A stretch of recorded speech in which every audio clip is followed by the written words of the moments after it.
Hizmet movement for about 5 years now, and I'm very impressed with the work of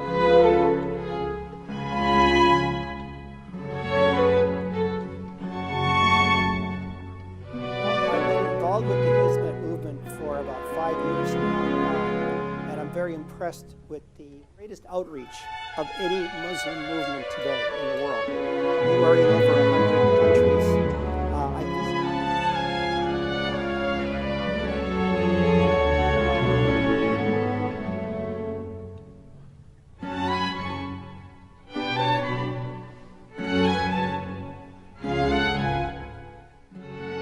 My name is Dr. Gerald Grudzen, and I live here in San Jose. I've lived here for over 30 years now, and I teach at San Jose City College and Gavilan College and online for the University of Phoenix. These are undergraduate institutions, but I also am president of Global Ministries University, which is an international graduate program in theology and interfaith studies. Well, I've been involved with the Hizmet movement for about 5 years now. And I'm very impressed with the work of the Hizmet movement, both here in the United States, in Turkey, and in other parts of the world, such as in Kenya, which I'm very much familiar with because I've been meeting with them and collaborating with them.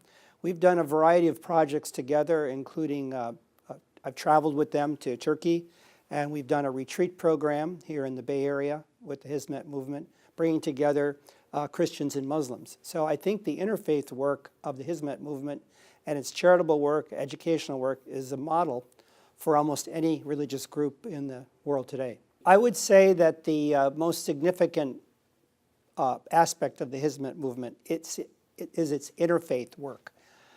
We live in a world that is segregated by different types of classes, groups, religions, and in order for humanity to understand that we're linked together as one family, we need to reach beyond our denominations and realize that we all share a common humanity and a common spiritual principle.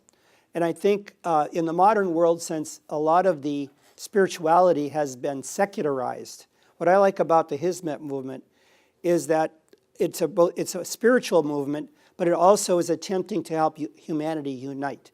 It's not fundamentalist in the sense of some religious groups.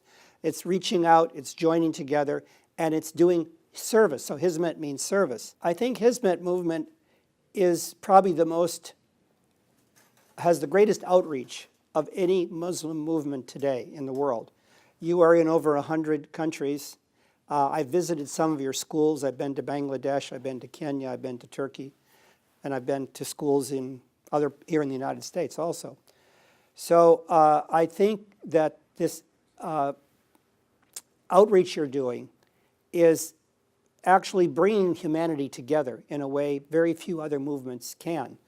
So the focus of the Hizmet movement on education in particular, I think, is very encouraging, and I'm hopeful that we can spread this movement, particularly in developing countries like in Africa, where it's a young population and education is the key to overcoming some of the sectarianism that we find in the world today.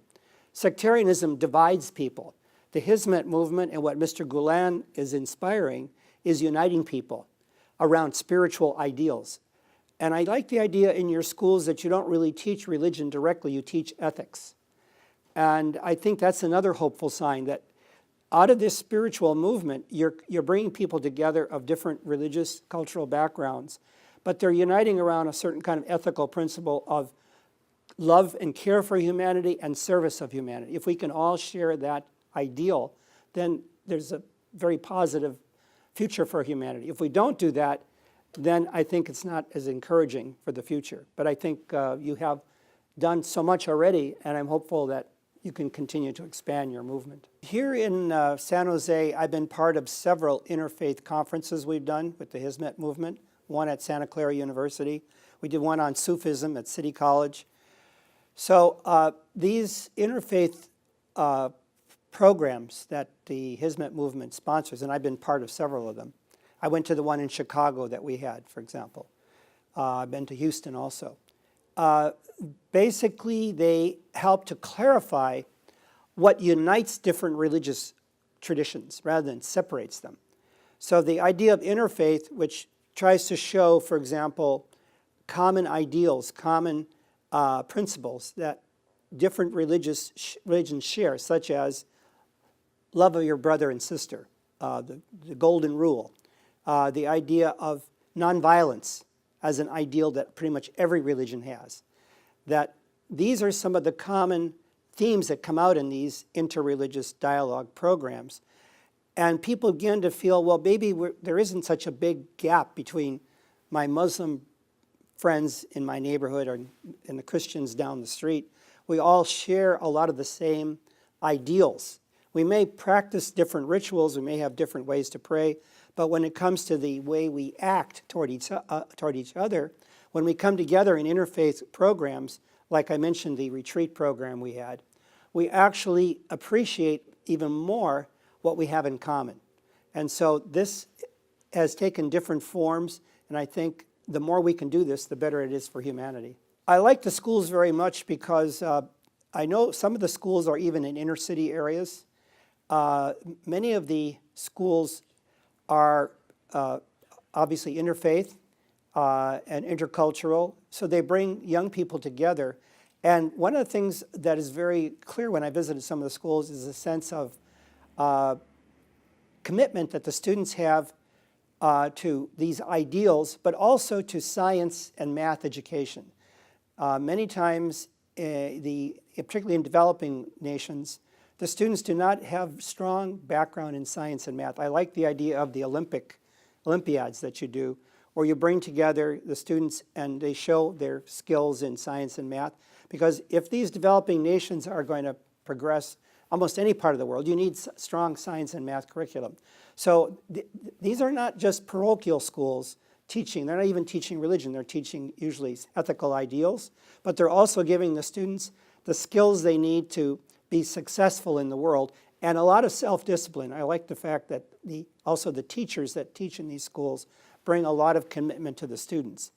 So the schools are models from ones I've seen of success. So most of these students go on to become very successful in their lives, and also good people. So you emphasize both becoming a good person, but also having the skills you need to function in the modern world. So I see the Gulen schools as similar to the parochial schools that I went to growing up, as a Catholic. So I think there's a role for these types of schools, and they play a big role in helping to bridge the gap between, particularly in low-income areas. I've noticed that there's also an emphasis upon recruiting students from all socioeconomic backgrounds, and I think that's a very encouraging thing too. When I went to Turkey, I visited the relief organization and saw the work that they're doing in different parts of the world. They gave us a presentation. And I know the organization started at the time you had the big Turkish earthquake. So I think any religious group or spiritual group has to be involved in charitable work. And I know that's part of one of the pillars of Islam is doing charitable work. So yes, that's, and I know that, for example, the Hizmet movement has been in many parts of the world, not just in Turkey. So this idea of philanthropic work, of raising funds when there's need for disasters in any part of the world, is part of our obligation as religious people, as spiritual people, as part of the human race. And I think you're become a model of that also. So in many areas, I think you're active and doing good work. I visited some of your work even as far away as Bangladesh, where you have schools there and doing projects there in a very poor country. In Kenya, you're active. So you just don't go to developed parts of the world. You're involved in all parts of the world where there's need, and I think that's wonderful.